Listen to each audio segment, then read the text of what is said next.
This Giving Tuesday, it's all about Hope Village here at Student Reach and You Reach. We started Hope Village in 2017. Women escaping violence in Mexico often have to turn their kids into an orphanage or to the state or some other situation.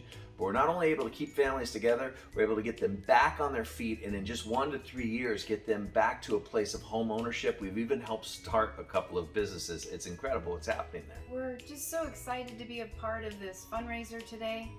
You can be a hero to the families of Hope Village. We are sponsors of Hope Village and other programs, and we just encourage you today to give. You can change a life. You can be a hero today.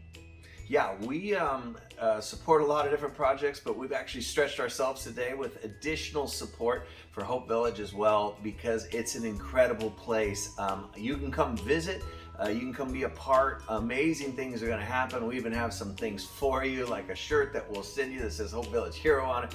But hey, be a part of this incredible day where we make sure that Hope Village is fully funded. We have all the resources we need to help women and children and put them back on a path to success and to stop the cycle of extreme poverty.